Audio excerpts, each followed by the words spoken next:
Lamentations 3:21 says this, "But this I call to mind, and therefore I have hope." I just wanted to share a word with you guys. This book of Lamentations was written by, most likely people say it's the prophet Jeremiah. And the context of this passage is that in Babylon in 586 BC, the big bad King Nebuchadnezzar, you guys most likely know King Nebuchadnezzar from the book of Daniel, he actually laid a siege around this city called Jerusalem. And he laid a siege, which means he just waited around the city walls, and everyone in Jerusalem, God's chosen people, starved to death. They actually started to commit cannibalism, most historical records say, and they ate each other to death. And not only that, but the Babylonians came in and took half of the people captive and walked out with them. And most likely, the prophet Jeremiah is the one writing this book, and he is broken, beaten, and just wrecked. And he writes the book of Lamentations. The book of Lamentations, the word lament is in it. That means to weep or to cry, like extremely hard. In chapter 1, he says, "How lonely sits the city that was full of people. How like a widow she has become." In verse 11, it says, "All her people groan as they search for bread. They trade their treasures for food to just revive their strength. O Lord, look and see, for I am despised." In chapter 2, he says that God has withdrawn them his right hand in the face of the enemy. In verse 5, he says, "The Lord has become like an enemy. He has swallowed up Israel." In verse 16, he says, "For these things I weep, for my eyes flow with tears, for a comforter is far from me, one to revive my spirit." You see, Jeremiah was just broken. Jeremiah was beaten. Jeremiah was weeping. All of his circumstances were just horrible. And he saw the city destroyed, and he had no idea what to do. He's saying that God's far from me, and he's just destroyed right now. But then everything changes in chapter 3. In chapter 3, something happens. Not the circumstances, but something happens in Jeremiah's mindset. He says this, "But this I call to mind, and therefore I have hope." He says, "But this I call to mind." What is the this he's talking about? Well, the this is the next verse. It says, "The steadfast love of the Lord never ceases. His mercies never come to an end. They are new every morning. Great is your faithfulness. The Lord is my portion, says my soul. Therefore, I will hope in him." You see, it says, "This I call to mind," and our minds are a battlefield. Our minds are, I was just looking at a tree outside, and I was just kind of preparing this, and I was like, our minds are like fallen leaves from the tree. You know, they're on the ground, and the wind just blows that leaf and takes it wherever the wind wants it to go.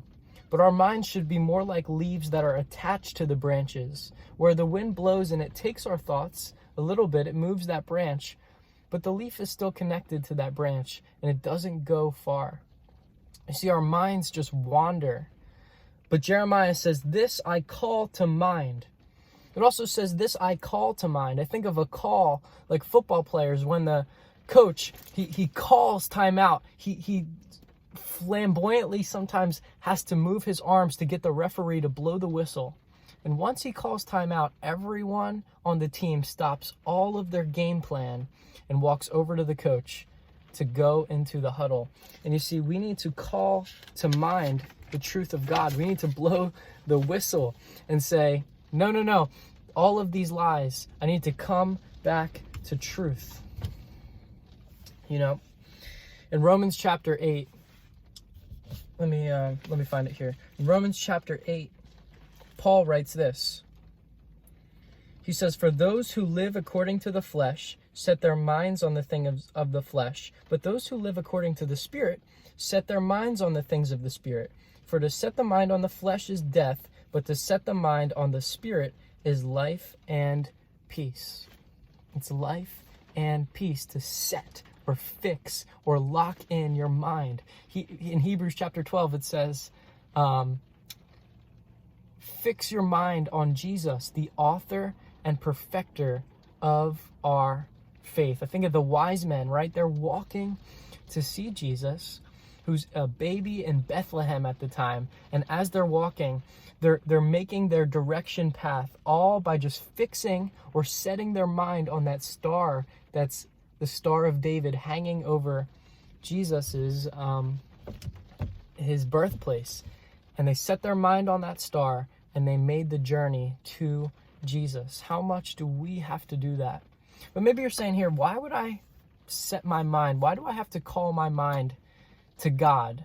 Why do I have to call my mind to verses of the Bible? Like, why does it really matter? Well, the next part of the verse says this: this I call to mind, and therefore I have hope. You see, how many of us today would say that you don't live with much hope? Think about that for a second. Think, is that you? Do you have hope inside of you? Do you have just this fire inside of you that's excited to get through the day because you know you're on your way to heaven? I mean, how much of us really think and like set our minds on heaven? I remember in high school, senior year of high school was the best year of my life. I was going from class to class, and I was constantly listening to worship music, listening to sermons, reading the Bible app on my phone, and I got so filled with joy, even in school. You know, David says, my cup overflows. Like, that's how I felt sometimes. And I was just sharing Jesus with like so many different people, and God was bearing all of this fruit for me. But I remember other days in high school when I didn't set my mind on truth, I didn't set my mind on God, but I just let my mind wander. Those days were just such a waste. I just look back and I'm like, I just wasted all of this time. Like, I was just sitting through class, bored, watching YouTube videos and waiting for the weekends. And that was most of my life. But I remember those days when I set my mind on God. Those were just the most fruitful days ever. And you see, the Bible here is challenging us, especially in these times with the disease, with coronavirus, you know, where all our minds are kind of just this open space that are filled with any thought that comes in. And I think a lot of us struggle to take our thoughts captive. But God is saying, this I call to mind, and therefore I have hope. Therefore I have life to get past this circumstance. Therefore I call to the Lord, my mind, the steadfast love of the Lord. And man, I just want to challenge you throughout your day, whatever moment you can take an opportunity, call truth to your mind. Don't just let truth somehow pop into your mind, but call it to mind. Take the action step to read the Bible, to pray whenever you get a free chance, because it's a battle and you need to fight for God. Thanks.